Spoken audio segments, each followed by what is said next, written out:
presidente de la Sociedad Uruguaya de Endoscopía Digestiva, que también está hoy para darnos sus comentarios y hablarnos de su experiencia. Y agradecer nuevamente también al doctor Trochansky y al doctor Terra, que son nuestros comentaristas invitados de hoy. eh, que bueno, los invitamos por su doble condición de cirujanos de trauma y cirujanos de tórax.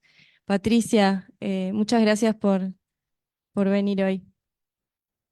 Buenas noches, muchas gracias a ustedes por la invitación. Un placer participar de este capítulo de mujeres. Excelentes todas las conferencias, muy completas. Cecilia, la verdad que no me deja comentar mucha cosa porque creo que contó un poco todo lo que las armas que tenemos ahora en endoscopía. Estamos hablando de una emergencia, estamos hablando de pacientes que se tratan en equipo multidisciplinario. Eso es fundamental. Nosotros, si estamos haciendo una dilatación y tenemos una perforación, estamos llamando a ver quién es el cirujano de guardia, quién está, vamos avisando a CTI, o sea, son pacientes que tienen que ser tratados y estudiados por todos los especialistas. Como dijo Cecilia, ha cambiado, disponemos de más instrumental para poder actuar. También sabemos que hay muchos, pero también tenemos que saber qué contamos en cada institución. Por ejemplo, los clips que van a través del endoscopio, los clips hay en todas las instituciones, siempre tenemos. Nosotros hagamos una endoscopía que a veces en la madrugada, sabemos que nosotros tenemos esos clips, pero por ejemplo, a veces para colocar un stent o para colocar un ovesco, no es tan fácil, no todas las instituciones cuentan con ello. Por eso, hay situaciones que se podrían solucionar de una forma, pero a veces no contamos con el material. La sutura endoscópica se está desarrollando, yo creo que eso también va a ser algo que es algo que va a ayudar muchísimo, pero que también va a demorar en llegar. Lo que sí es claro es que el tratamiento endoscópico tiene mucho más relevancia actualmente, que realmente, como decía Cecilia, si nosotros, sobre todo las perforaciones presenciadas, con un tejido que todavía está totalmente elástico, que muchas veces estamos utilizando el CO2, ya les digo, los clips es algo que nos ayuda muchísimo. Y bueno, en donde se cuenta con el Ovescope son perforaciones más grandes que lo podemos utilizar. Y los stents cada vez los estamos utilizando más. Los stents, lo que tienen los cubiertos, tienen un poquito de más riesgo de migración, pero también los podemos, hay clips para asegurarlos, y es una forma que realmente se cubre, como puso Cecilia, se cubre la perforación, y para el paciente es algo mucho menos invasivo que cualquier otro tratamiento quirúrgico.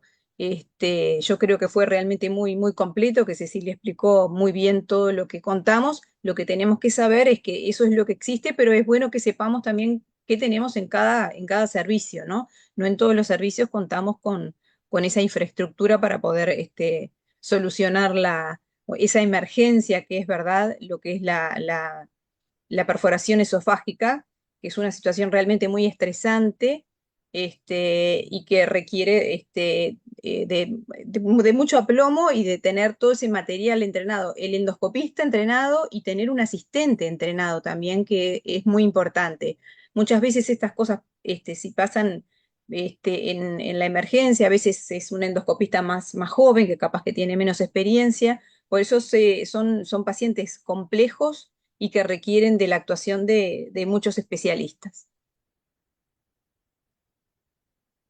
No sé si tienen alguna pregunta.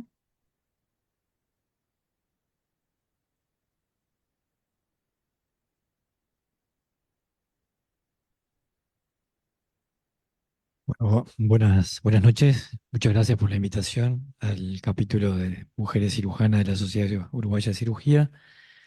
Sí, felicitar en segundo lugar a las disertantes, estuvieron muy bien, muy claro, en un tema largo, complejo.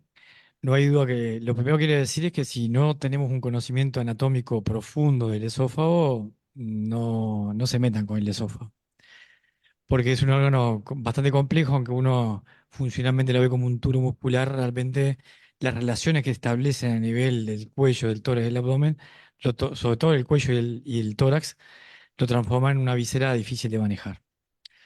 En las distintas explicaciones, bueno, el paciente es un trauma, o sea que tenemos que manejarlo como cualquier paciente de trauma. Y según la gravedad del trauma, debemos seguir las pautas de la TLS como todo.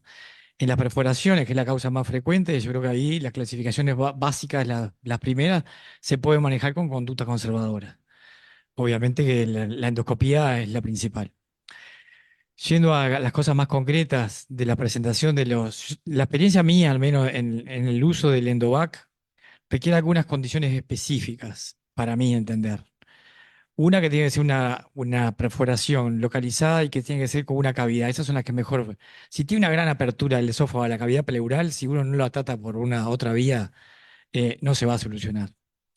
Los que me ha tocado a mí, uno anduvo muy bien, el otro al final terminó con una endoprótesis forrada, que creo que a mí en lo personal, creo que en las perforaciones grandes, me parece que es el tratamiento que hay que utilizar hoy día. Ni el obesco, porque el obesco si es muy grande se desgarra, si es un borde muy fiable, el obesco empeora la situación, los clips no llegan, si es una perforación muy grande, me parece la endoprótesis forrada, tiene que ser forrada, ¿no? Lo aclaraste bien y lo dijo la doctora Gallero ahora, porque si no, no sirve. El tratamiento específicamente quirúrgico, obviamente la resectiva es cuando hay o necrosis o una gran perforación o que asienta una perforación evolucionada en un esófago patológico, como nos ha tocado a algunos pacientes que en el procedimiento endoscópico se perforó en un esofagite o un esófago ya patológico de antes. Entonces ahí la reparación o las posibilidades de éxito de una reparación primaria bajan muchísimo. Y al final tenés que terminar haciendo una esofagitomía. En el caso de la ingesta de tóxicos o de químicos, con una esofagitis necrótica, obviamente que ahí la conservación es imposible. Este, y creo que además la extensión de lo que uno puede hacer quirúrgicamente depende directamente de la situación clínica en que esté el paciente. En el trauma, ya saben ustedes que cuando más grave hay que hacer control del daño. Hay que entrar a hacer lo básico para salvar la vida del paciente y después lo secundario. Entonces acá no se puede pasar por arriba esos conceptos. Deben seguirse los mismos conceptos que en el trauma para otras patologías. Y específicamente en la videotracoscopía para la lesión esofágica hay que ver la condición del paciente si tolera la ventilación unipulmonar. Porque estos pacientes muchas veces cuando uno lo opera, cuando es precoz, básicamente casi todos lo toleran. Pero si el paciente tiene una condición respiratoria preexistente y no tolera una ventilación en la urgencia, jamás necesita un equipo anestésico especial, una intubación selectiva, etcétera, etcétera, etcétera.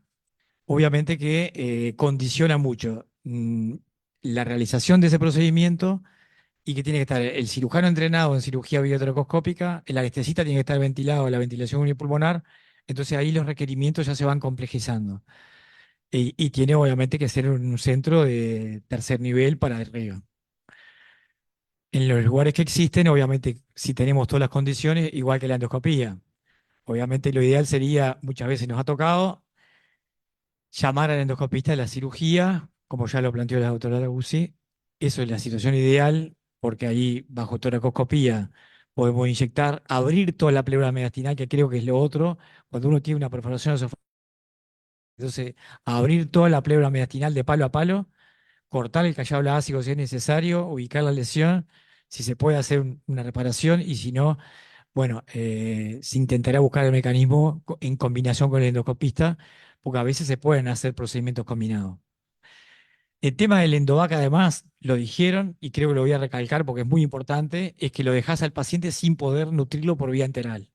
La mejor forma de nutrir un paciente es por vía enteral, pues la más fisiológica, la que se le pueda dar mejor carga nutricional y la más barata y la más eficiente. Pero con el endovac es muy difícil. El paciente que a mí me tocó, hubo un paciente que me pedía por favor, doctor, porque además estaba lúcido, estaba en el CTI con el endovac, aspirándolo las 24 horas con la aspiración por la nariz, el tipo si se movía, se corría, hay que cambiarlo cada 3 días o 4 días que llevarlo, aunque utilices un set casero, hay que remover ese, sedarlo al paciente, volver a entubarlo, volver a hacer, o sea, es bastante tremendo para el paciente que esté lúcido, tolerar un sistema de endovac con remoción constante durante 15, 20 días a veces. Entonces, eh, es efectivo, es cierto, pero es bastante difícil para los pacientes, además te obliga a un acceso nutricional o nutrición parenteral total por vía intravenosa o hacer una yeyonostomía de alimentación por vía laparoscópica o, bueno, si no tienen laparoscopía, por vía abierta. O sea que creo que, como se explicó muy bien en la presentación, creo que el tratamiento tiene que jugar en la interrelación entre los distintos equipos, centrado en la situación del paciente. Y ahí creo que es lo que está, el éxito de la terapéutica va a estar en la capacidad que tenga el cirujano, el endoscopista y el médico tratante del CTI, de cuál, en qué condición está el paciente para elegir la mejor opción. O sea, revolver en la caja de herramientas que nos trajo la doctora, elegir el martillo acá, les devuelve la pinza, bueno, ¿qué tenemos? Y que también qué opciones me da la institución, porque muchas veces yo sé que el endovac quizás no están disponible en todos los lugares, capaz que el endoclip sí, pero capaz que la endoprótesis tampoco, porque hay que hacer una solicitud de compra, no está ahí, hay que traerla, entonces mientras tanto, ¿qué hacemos? O sea, creo que el éxito está en el juego de la decisión terapéutica de cómo encarar a estas pacientes. Por supuesto que se puede comenzar con una técnica y si no es eficiente, combinarla con otra. Igual que en la parte quirúrgica nos pasa lo mismo. Podemos empezar por un abordaje, por un drenaje simple pleural y terminar con una videotrocoscopía y después terminamos hacer una toracotomía con decorticación y una esofagiectomía. O sea que uno creo que este proceso es muy dinámico y admite distintas opciones. Lo importante es centrarse en la situación clínica del paciente para la toma de decisión terapéutica específica según cómo evoluciona el enfermo. Y después están todas las herramientas, ustedes ya las dijeron, este, y bueno, y hemos tenido distintas opciones. Yo en el cuello siempre hago la cervicotomía por el borde anterior del esternocleido, siempre a izquierda. Trato en las agudas de repararlo, siempre le dejo drenaje sistemáticamente. Uso mucha cola biológica, yo soy muy tisilero, le pongo tisel o flosil. Este, y en el abdomen hago también abordaje y trato, si le hago una reparación primaria, le hago un parche con una fundoplicatora, un eminicen o le llevo una valva para proteger la sutura. En el tórax he hecho de todo, desde toracotomía, videotracoscopía, drenaje simple y creo que ahí está la decisión de adecuarlo a la situación del paciente. He operado Boraven de los dos lados porque se perforó y se rompió, hizo un estallido esofágico con inundación de materia gástrica a nivel de las ambas cavidades pleurales y ese paciente está vivo y se operó por video de los dos lados, y lo toleró increíblemente, pero creo que era porque era un enfermo joven y creo que fue un caso anecdótico nomás. Pero creo que eso demuestra que se puede aplicar estas técnicas en situaciones a veces dramáticas, ¿no? Y bueno, realmente la felicito porque fue una presentación muy buena. Julio. Bueno, muchas gracias por la invitación del capítulo de cirujanas uruguayas. Este, y bueno, tengo poco para agregar porque primero por la excelente presentación que hicieron todas las exponentes y segundo por los aportes que ya hicieron la doctora Gallero y el doctor Terra. Solo agregar algunas cositas nada más. Está claro, todo esto, o la mayoría de las cosas que presentaron son lesiones traumáticas. El trauma, entendido como aquellas lesiones por heridas de arma de fuego, heridas de arma blanca, bueno, los cirujanos en un país de tan pocos habitantes es excepcional, que sobre todo el del tórax es excepcional que lo veamos. Quizás hay cirujanos que nunca van a ver uno y no es de ahí de donde uno tendría que sacar conclusiones porque es lo que menos frecuentemente vamos a ver y sí nos vamos a tener que centrar en las lesiones traumáticas que agrupan prácticamente el 99% de las lesiones que son hoy en día fundamentalmente las endoscópicas y algunas otras causas traumáticas, que creo que de las que más vemos nosotros habitualmente, tanto cirujanos generales como de tórax, que son, bueno, los intentos de autoeliminación en adultos con ingesta de cáusticos u otros elementos químicos y eventualmente algún cuerpo extraño o impactos a veces bolos alimenticios en pacientes con esófagos patológicos que a veces pueden también determinar algún tipo de lesión o necesidad de conducta terapéutica invasiva. En lo particular, en lo que tiene que ver con los cuerpos extraños, nosotros publicamos con el doctor Mazzaferro. Hay que ver la población también a la que se refiere. En el Hospital Maciel, por ejemplo, hicimos un estudio prospectivo y recogimos 31 pacientes y con aproximadamente en total, porque había pacientes que reincidían, como de 48 cuerpos extraños, ninguno se impactó en el esófago, ninguno de ellos.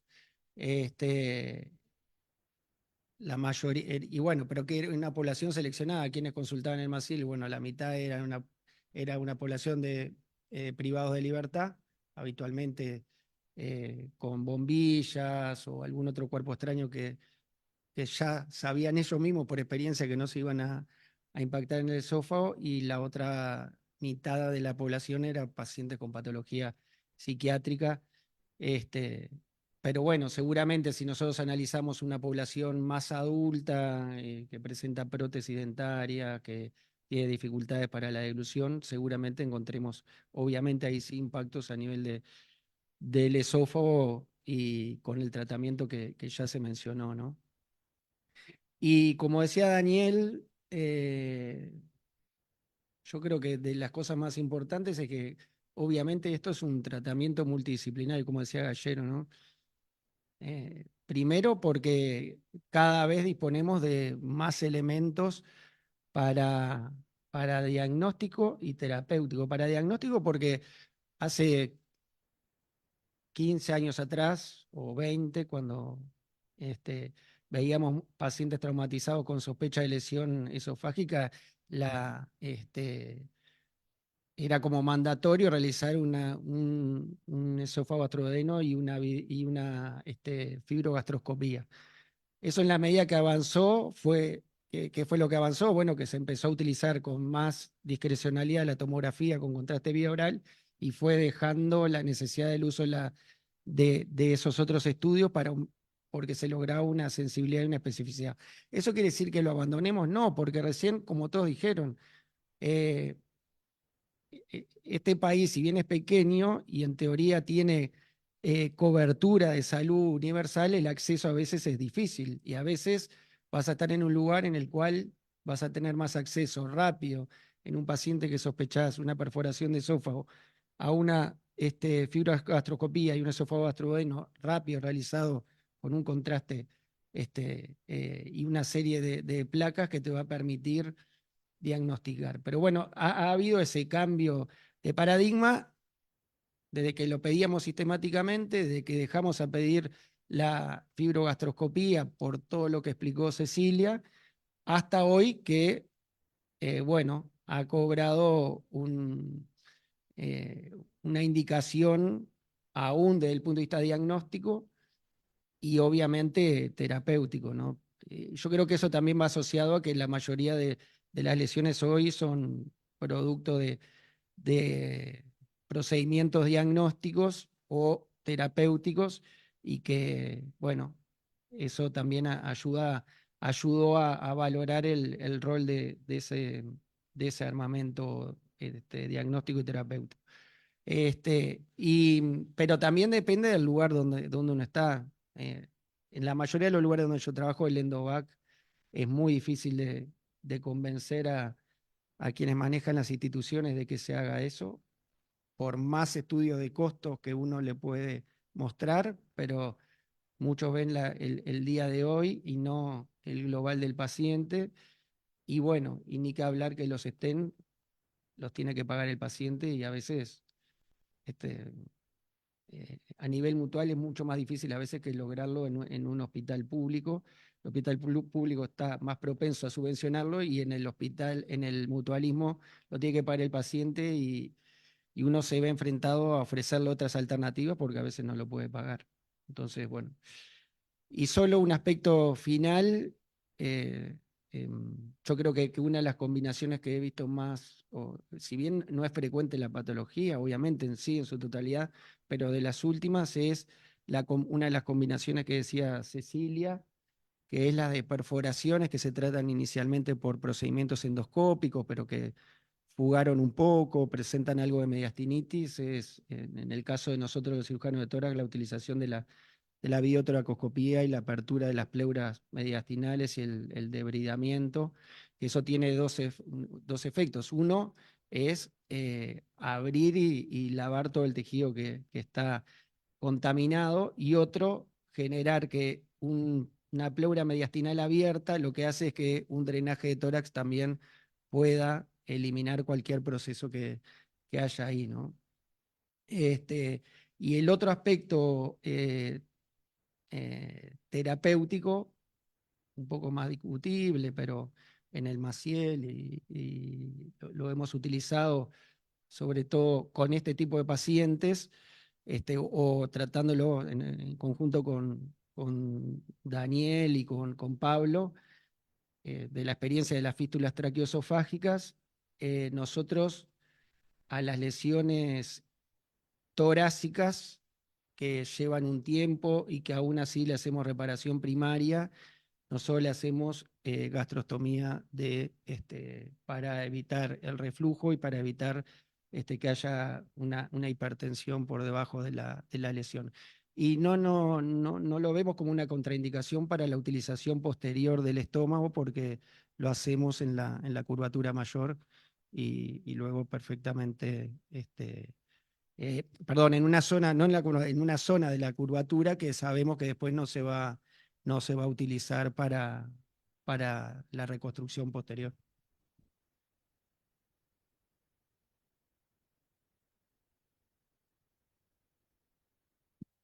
Bueno, muchas gracias. No sé si hay más dudas o más preguntas. ¿No? Bueno, de mi parte agradecerles de vuelta a todos, a las presentadoras y a los comentadores. Y no sé si Daniel quiere decir más. Sí, yo quería felicitarlas, primero por el tema que eligieron, un tema que en la práctica clínica ya lo dijeron, no es frecuente, pero es muy importante conocerlo, porque el momento que cae uno tiene que estar en las herramientas, tiene que tener las herramientas para poder manejarlo adecuadamente. Eh, no solo la elección del tema, sino las presentaciones, ¿ah? Y tuvieron todas muy bien. Y yo creo que destacaría de todas estas presentaciones el rol de la endoscopía, ¿no?, en el tratamiento de estas lesiones, ya sea en el diagnóstico, en el tratamiento y en el seguimiento. Y creo muy importante que el cirujano se vaya involucrando de a poco en los procedimientos endoscópicos y que participe de los procedimientos endoscópicos como un complemento a lo que podría llegar a ser el tratamiento quirúrgico. Bueno, para finalizar entonces, ir cerrando la sesión de hoy, invitarlos para la próxima, que será el miércoles 8, en el cual realizaremos la bienvenida de los residentes de primer año y la despedida de los residentes de quinto año. Muchas gracias y los esperamos el miércoles.